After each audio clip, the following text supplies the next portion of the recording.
ಇಲ್ಲೇ ನೋಡ್ಕೊಳ್ಳಿ ಅಣ್ಣ, ಇಲ್ಲೇ ಕರೆಕ್ಟಾಗಿ ಇಲ್ಲಿ ನೋಡ್ಕೊಳ್ಳಿ ಅಣ್ಣ, ಒಂಚೂರು ಹಂಗೆ ಅಣ್ಣ, ಪಿಚ್ಕಾಚಿಲ್ಲ ನಾವು. ಪ್ರತಿದಿನ ಸುದ್ದಿಗಾಗಿ ಓಡಾಡುವ ಪತ್ರಕರ್ತರು ಇಂದು ಕ್ರೀಡಾಂಗಣದಲ್ಲಿ ಓಡಿದ್ದು ಸುದ್ದಿಗಾಗಿ ಅಲ್ಲ, ಕ್ರೀಡೆಯ ಸಂಭ್ರಮಕ್ಕಾಗಿಯೇ. ಕೆವಿ ಮತ್ತು ಪಂಚಗಿರಿ ಶಿಕ್ಷಣ ದತ್ತಿಗಳ ವತಿಯಿಂದ ಆಯೋಜಿಸಿದ್ದ ಪತ್ರಕರ್ತರ ಸೌಹಾರ್ದ ಕ್ರೀಡಾಕೂಟದಲ್ಲಿ ಸುಮಾರು 20 ವರ್ಷದ ಯುವ ಪತ್ರಕರ್ತರಿಂದ 75 ವರ್ಷದ ಹಿರಿಯ ಪತ್ರಕರ್ತರವರೆಗೆ ಎಲ್ಲರೂ ಒಂದೇ ವೇದಿಕೆಯಲ್ಲಿ ಕ್ರೀಡಾ ಸ್ಫೂರ್ತಿಯಿಂದ ಭಾಗವಹಿಸಿದರು.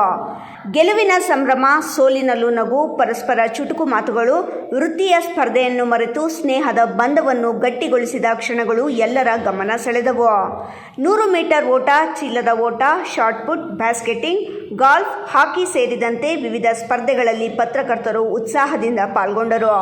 ಕ್ರೀಡಾಕೂಟದ ಪ್ರಮುಖ ಆಕರ್ಷಣೆಯಾಗಿದ್ದ ಕ್ರಿಕೆಟ್ ಪಂದ್ಯದಲ್ಲಿ ರಮೇಶ್ ನೇತೃತ್ವದ ತಂಡ ರೋಚಕ ಜಯ ಸಾಧಿಸಿತು. ಕೆವಿ ನವೀನ್ ಕಿರಣ್, ಸಿವಿ ವೆಂಕಟರಾಯಪ್ಪ ಅವರ ಆದರ್ಶಗಳನ್ನು ಮುಂದುವರಿಸುತ್ತಾ ಕಳೆದ 30 ವರ್ಷಗಳಿಂದ ಪತ್ರಕರ್ತರಿಗಾಗಿ ಈ ಕ್ರೀಡಾಕೂಟವನ್ನು ಆಯೋಜಿಸುತ್ತಿದ್ದೇವೆ. ವೃತ್ತಿಯ ಒತ್ತಡವನ್ನು ಮರೆತು ಎಲ್ಲರೂ ಸಂತೋಷದಿಂದ ಭಾಗವಹಿಸಿರುವುದು ನಮಗೆ ಖುಷಿ ತಂದಿದೆ. ಸುದ್ದಿಯ ಸ್ಪರ್ಧೆಗಿಂತ ಸ್ನೇಹದ ಬೆಸುಗೆ ದೊಡ್ಡದು ಎಂಬ ಸಂದೇಶವನ್ನು ಈ ಕ್ರೀಡಾಕೂಟ ಮತ್ತೊಮ್ಮೆ ಸಾರಿದೆ. ಹಿರಿಯ ಕಿರಿಯ ಎಂಬ ಭೇದವಿಲ್ಲದೆ ಪತ್ರಕರ್ತರು ಒಂದೇ ಕುಟುಂಬದಂತೆ ಬೆರೆತ ಈ ಅಪರೂಪದ ಕ್ಷಣಗಳು ಕ್ರೀಡೆಯ ಮೂಲಕ ಸೌಹಾರ್ದತೆಯನ್ನು ಮತ್ತಷ್ಟು ಗಟ್ಟಿಗೊಳಿಸಿದವು.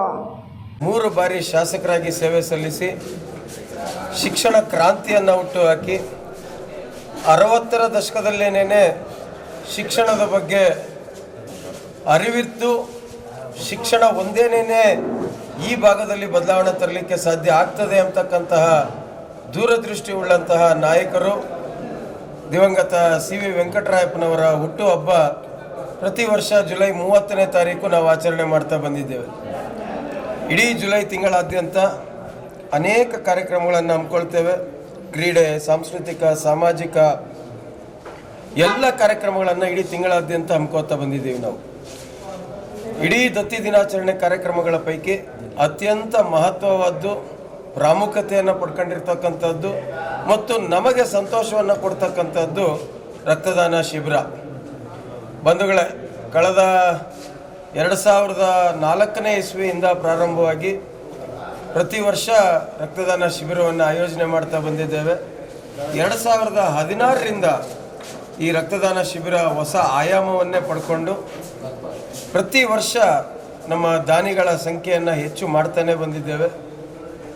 ಕಳೆದ ಬಾರಿ ಅಂದರೆ 2024ರಲ್ಲಿ ತುಂಬ ನಮಗೆ ಮನಸ್ಸಿಗೆ ಒಂದು ರೀತಿ ನಾಟುವ ರೀತಿಯಲ್ಲಿ ಕೆಲವು ಘಟನೆಗಳು ನಡೆದಿದ್ದು ನೆನೆಸ್ಕೊಂಡ್ರೆ ನಿಜವಾಗ್ಲೂ ಸಹ ಖುಷಿ ಆಗ್ತದೆ.